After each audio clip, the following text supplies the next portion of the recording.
Hoje é quarta-feira, 18 de novembro. É dia que eu publico a minha coluna no site Poder 360. E eu escrevi sobre a saga do cacau no Brasil. Eu fui visitar a região, fui convidado por um grupo de produtores de cacau que queriam contar a sua história, ou melhor, queriam que eu contasse a história do que aconteceu lá. Eu aprendi muito e eu agora vou contar para o Brasil inteiro o que aconteceu, o que eu vi.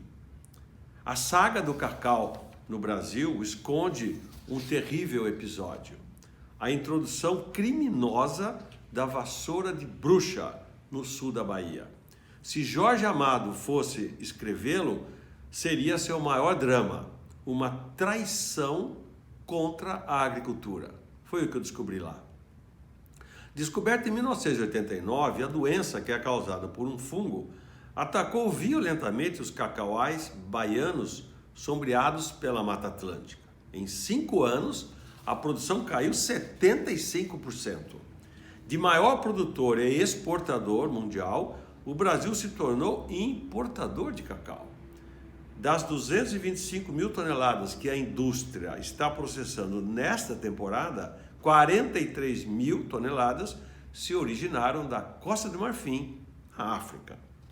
As investigações oficiais sobre a chegada da vassoura de bruxa comprovaram que houve um ato humano deliberado. Galhos infectados com a doença foram descobertos amarrados em plantas sãs de fazendas conhecidas naquela região do sul da Bahia. Uma comissão de sindicância do Ministério da Agricultura, em relatório datado de 28 de dezembro de 2006, apontou o nome dos suspeitos, todos funcionários da Comissão Executiva do Plano da Lavoura Cacaueira, a CEPLAC. Pagos para proteger, eles destruíram, eles traíram a cacauicultura baiana. 2 motivos se imputam aos criminosos. Primeiro, eles queriam punir os produtores tradicionais de cacau, quebrando as suas pernas, para assim forçar o avanço da reforma agrária na região. Pessoal de esquerda.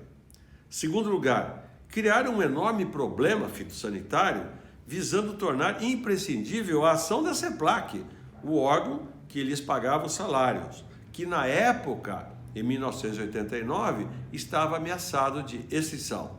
Então, introduz a doença, aí não pode mais fechar a CEPLAC, nós temos que proteger, e fizeram essa atrocidade. Quem tornou público essa trama foi um dos participantes, chamado Luiz Henrique Franco Timóteo, um réu, confesso, do maior crime cometido contra a agricultura do mundo. Tudo é conhecido, anotado, fotografado, relatado. Ninguém, entretanto, foi punido. O governo Lula acobertou essa safadeza. Passados 30 anos, a cacauicultura nacional tenta e está dando a volta por cima. Novas variedades de cacau tolerantes à doença da vassoura de bruxa foram introduzidas. Podas, tratamentos fitossanitários, novos processos de adubação se tornaram usuais. Novos sistemas de produção, destacando-se o SAF, que é o sistema agroflorestal que integra a lavoura do cacau com o cultivo da seringueira, passaram a ser utilizados e estão sendo um sucesso. A modernização tecnológica da cacauicultura derrubou um mito de que o cacaueiro precisa de sombra para produzir, e por essa razão ele sempre foi plantado por debaixo da floresta, no sistema tradicional conhecido por cabruca. Agora, além do SAF, que é o sistema agroflorestal normalmente sombreado com seringueira, com meia sombra, estão acontecendo plantios solteiros de cacau, realizados a pleno sol, e eles estão indo muito bem. É sensacional. Na Ouro Verde, uma cooperativa pequena, porém muito tecnológica, que eu visitei no município de Igrapiúna, da Bahia, a média de produtividade dos cacauais se situa em 100 arrobas por hectare, que é cerca de 6 vezes maior do que a média de toda aquela região do sul da Bahia. Sombreadas em partes por seringueiras mecanizadas, as lavouras dos cooperados incorporam tecnologia com preocupação de sustentabilidade, e isso está revigorando a cacauicultura brasileira. Em sua saga, o cacau também caminhou para mais longe e deixou de ser uma exclusividade da região de Jorge Amado. Jorge Amado é natural de Itabuna. Em 2017, agora, o estado do Pará, sim, o Pará, ultrapassou a Bahia no ranking nacional da produção de amêndoas de cacau. Logo no ano seguinte, a Bahia voltou a ocupar o primeiro lugar e ambos esses estados agora, Bahia e Pará, disputam a liderança como se fosse uma corrida do progresso tecnológico da cacauicultura. E tem mais, o Espírito Santo também entrou na briga e começou a produzir cacau. Ao percorrer nesses dias, conforme estou relatando, essa região sul da Bahia, aprendendo sobre o passado e o presente do cacau, eu descobri um outro mito originado nos romances de Jorge Amado. O mito de que os antigos fazendeiros do cacau eram grandes latifundiários, que é o que todo mundo pensa, é o que eu pensava. A história, porém, parece ser diferente. Um documento que me ofereceram para ler, intitulado O Cacau na Bahia antes da CEPLAC, escrito em 1956 por Paulo Alvim, um técnico do Instituto Interamericano de Ciências Agrícolas, da OEA, relatou que as fazendas daquela época antiga eram maiores do que as de antigamente ainda, porque teria havido durante a Primeira Guerra Mundial uma queda dos preços.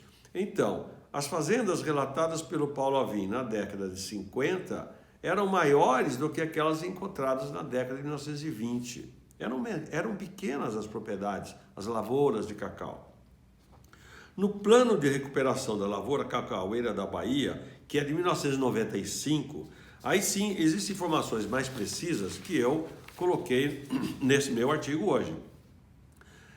A terceira fase do plano de financiamento para revigoramento da cacauicultura, 2.292 produtores de cacau se beneficiaram. Muito bem. Desses total, 2.211, ou seja, 96,5% foram classificados como mini, pequenos e médios cacauicultores. E esses mini, pequenos e médios cacauicultores respondiam por 76,6% das plantações de cacau. Ou seja, os pequenos e os médios dominavam a produção de cacau nesta época do plano da lavoura cacaueira. Segundo a CEPLAC, naquela época que eles fizeram esse trabalho, nos anos 90, haviam cerca de 25 mil cacauicultores no sul da Bahia que cultivavam uma área de 575 mil hectares. Se nós dividirmos os 575 mil hectares pelos 25 mil cacauicultores, a área média dos produtores de cacau dá 23 hectares. Um sítio, uma pequena lavoura, não tem nada a ver com latifúndios. Raramente essa é a história. Se cultivavam grandes áreas, porque a região do sul baiano, quem conhece, é muito montanhosa, muito declive, e chove intensamente, uma base de 60 a 80 milímetros por mês, todos os meses, e durante todo o ano.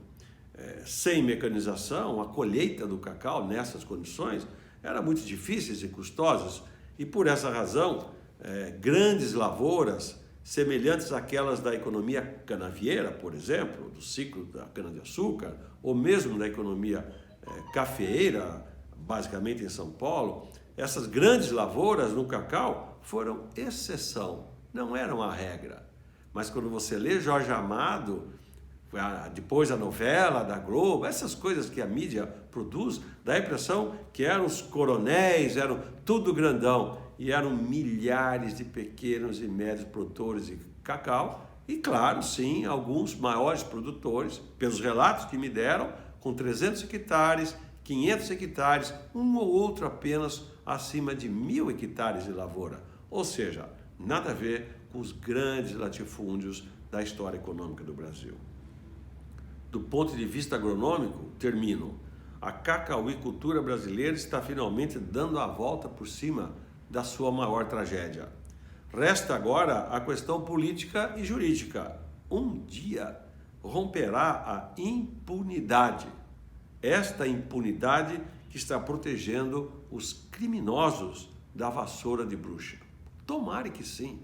Tomare que um dia o nosso país elimine a impunidade política, a impunidade dos crimes de colarinho branco, né? A impunidade que nós vemos estabelecida em todas as esferas, contaminando a democracia brasileira.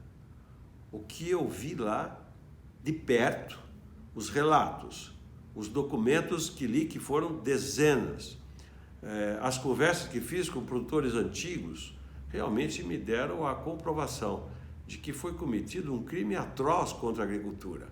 Os nomes das pessoas são conhecidas, ligadas à esquerda, e agora aquela região está muito mais pobre do que estava antes. Por quê? Porque tiveram uma ideia, né? Vamos destruir os cacauais e vamos entregar isso aqui para o MST, vamos fazer reforma agrária. E aí os índios entraram na jogada, começaram a retomar as suas terras que estavam ocupadas há 80 anos, há 60 anos. Olha, a região do sul da Bahia está muito depreciada. O hectare da terra lá, pasmem vocês, onde existe cacau, está valendo R$3.000 o hectare, R$5.000 o hectare, tudo desvalorizado. Por quê?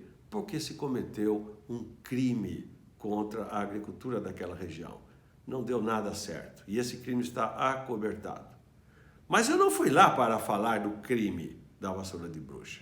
Eu fui conhecer como é que a cacauicultura do Brasil está se rejuvenescendo.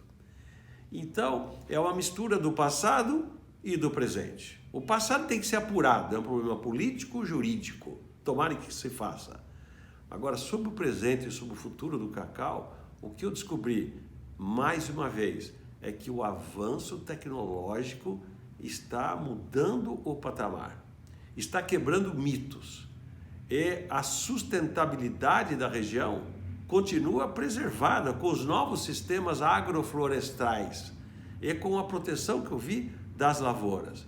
Então, é uma crença de que o caminho para o futuro reside na moderna agronomia, reside nas boas práticas agrícolas. E vale para o familiar, vale para o médio, vale para o grande produtor. Tem muito cacau orgânico, tem muito cacau artesanal, tem muita fábrica artesanal de chocolate. Tudo isso faz parte do agronegócio do futuro do Brasil.